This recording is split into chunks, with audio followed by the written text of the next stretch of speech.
So we're here with Rob Decker from Cedar Fair. Rob, what's your position at Cedar Fair? I'm the Corporate Vice President, Planning and Design. All right, so it sounds like every major decision Cedar Fair wants to make has to be run through you. That's kind of what it sounds like to me. No, not at all.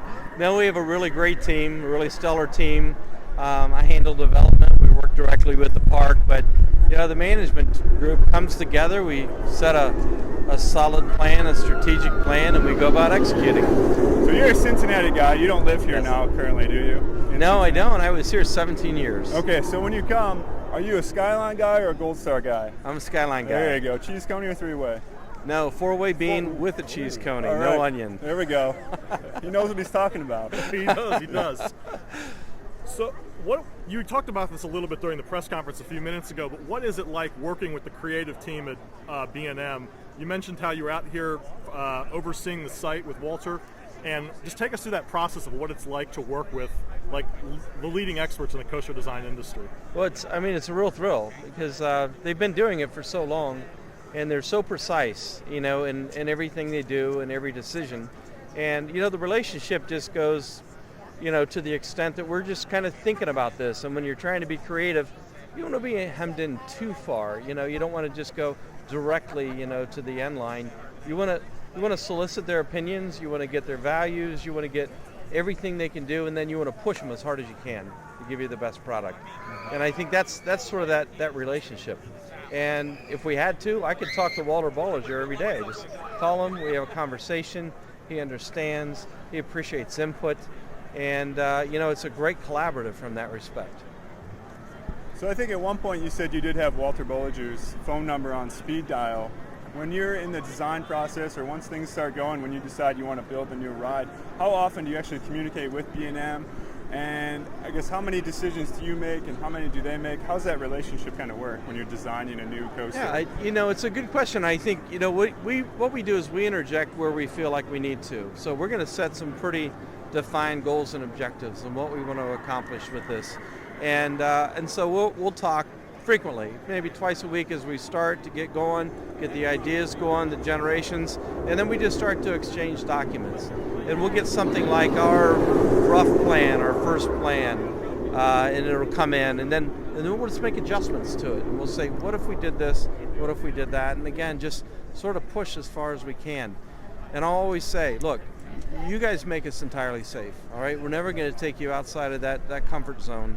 But let's just drive it a little bit harder. Where can we get some more energy? What can we do? What kind of elements, do we have as an option here? And, for Banshee, it was really rather simple. We had a very small footprint up front. We wanted to make a strong presence. And then we knew that we could do something down at the bottom of the hill, but we said, come up with something great.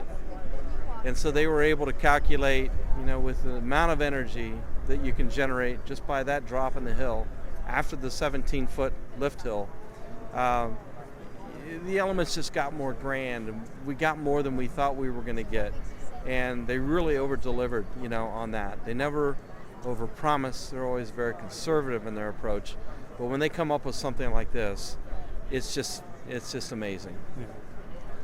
Where did the name and the theme of Banshee come from? Was that your idea? Was that something that Kings Island came up with? Oh, well, that was at Cedar Point at one time. Yeah. Right, that was right. It was originally going to be the name of Mantis, right? Years back. Yeah. It was going to be the name of Mantis. And, so we took a different direction at that time. And it's just sort of been in the vault for a while. And Greg Scheid said, I want Banshee. And I said, Greg, really? Isn't that a Cedar Point name? And he said, I want Banshee. And he really fought for it. And then as we got talking about it and just doing some research, the spirit of the Banshee and in flight, but she's kind of this force to be reckoned with, and things just started to align, and we just rolled with it. And the fact of the matter is, haunt for us is such a big business. To be able to tie, a spooky theme into a roller coaster, it's just a natural for us. Do you guys appreciate the freedom of kind of coming up with whatever name you want, whereas at like other theme parks, they kind of have to fit in with their latest movie, intellectual property, where you guys can kind of do whatever you want, right? Naming as far as theming? I think you've said that well, but sometimes it's hard to come up with the name. Yeah. So we start with like a list of, well, I know I have a list of over 150, and then they get whittled down every year with other parks coming up with their own things that we can't copy. But it's a process. Everyone gets their input, even the pizza delivery guy.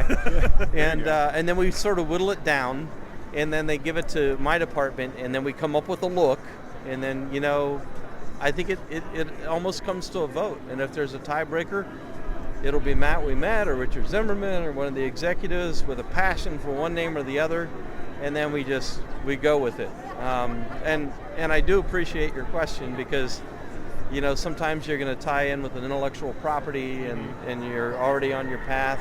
And I think that's very strong, and there's nothing wrong with that. But, Banshee's special. Right. It's so unique. And you just have to build up your story and get people to believe in it and want to wear it and take it home. Right.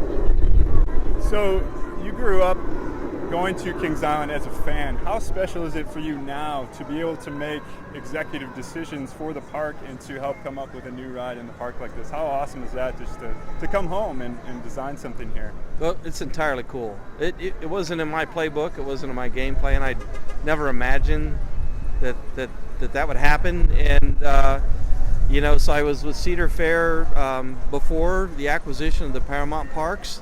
And I, being in the business for so long, you get to know everybody. And I just had this strong appreciation for, the Paramount Park system.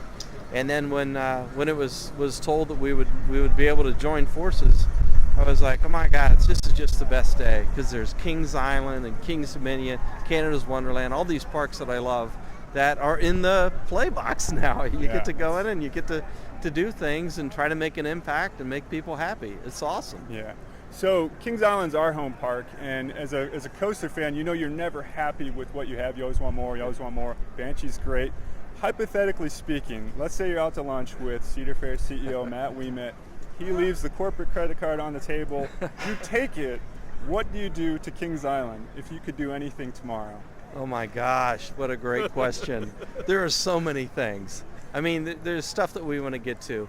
We have to stay disciplined and just stay between the lines somewhat. There's that corporate credit card. But what we really try to do is we try to touch all aspects of the business. So it's going to be thrill, family, water, whatever really needs to balance out the park. And I'm so happy to say that in more recent years, times have been good. And so we've been able to get back in and fix things and put in family product and things along those lines. And for me, I would like to see us break out of, just that mold. Guardian at Canada's Wonderland is going to be amazing. And it's our first real digital dark ride and sort of into that realm. And I think there are just so many possibilities for that type of an attraction. I would like to see that in every park for sure. Coasters, I don't think we're done building roller coasters here. Higher, bigger, better thrills will always be around. So I think there's that opportunity. But beyond that, I'm just not going to really answer the question. All right. Well, I tried. So you kind of touched on my next question there with Wonder Mountain's Guardian going into Canada's Wonderland.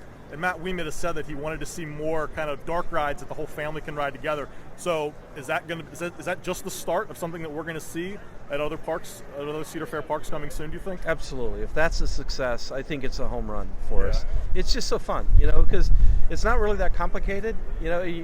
Whether it's storytelling or whether it's immersive or whether it's really delivering, a great experience, that interactivity, it brings out the kid in everybody. Mm-hmm. And you can share that with your kids, and to be able to target things and do things that are bigger than life, at our scale, things we can do in a park that is gaming like the kids love to do today anyway. Right.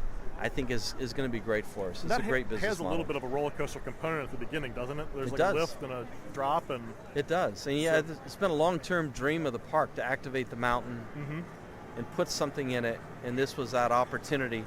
And I give them credit, they really pushed for it and said, hey, we've got something in the drawer, by the way. And if we ever get around to, getting some funding for that type of thing, but the digital technology that's come along has allowed us to get into that investment level. It makes sense for a regional park without going to a scale that you would see in Orlando. and deliver something, I think it's going to be a great value. They're a lot of fun. So I know it's a dream for a lot of our listeners is to work, in the industry. Do you have any advice for people that are like in school, maybe people that want to switch careers? How did you get into where you are today, and what advice would you have for people who want to get in the industry? I would say just get involved. I would want them to work at a park. Go just experience it. Be around people. Make it contagious. Fall in love with what you're doing. And if that means a career route for you, you're going to know right away. And for anyone, and I get a lot of people contacting me, typically 12 to 14-year-old boys, who have been designing these things on their computer, almost as fast as B&M, and coming up with great ideas. And they might have 18 inversions and stuff and stuff. 800 feet tall. Yeah, exactly. But they're really passionate about it. So if they have a passion, and they've worked in the industry, and they like to be around people, I just think that's such a reward. And for me, I don't know. It's a really funky story, but I'm an architect, and I work for Main Street Architects and doing corporate buildings and branch banks and different things. And I was bored. And an associate at work said, "There's this guy you got to meet." And he was on the other side of town. His name's Larry Wyatt. And he was working with Forek at the time, and they had a big contract, and they wouldn't tell me what it was, but they said, with urban design experience and architecture, I think you could probably work in the theme park world. And I thought, well, there can't be much of a career in that. I just didn't understand how that would be a positive step, and he convinced me to come in. They had the contract for 3 sections of Universal Studios Florida. I mean, it just was that. And so you get to that scale and that level of excellence and thoroughness and planning, and I was hooked at that moment. So sometimes you just get lucky. Yeah, it seems like once people get in the industry, they're there for life. A lot of people. A lot of the people around the table that I sit are 25 and 30-year veterans. So it's such a joy to work with such a group. Good. All right, Rob. Well, thank you so much for coming out here today. Thank you for being here. This is a great addition to Kings Island, and it's just awesome. It's outstanding. We've ridden it in every row already, and it's. Well, I was going to say, now it's my turn. Yeah. What do you think of Banshee? Yeah, it's great. It's great. Like Kevin said, we had to make sure we rode in every row before the news conference, so we could educate people, we'll say.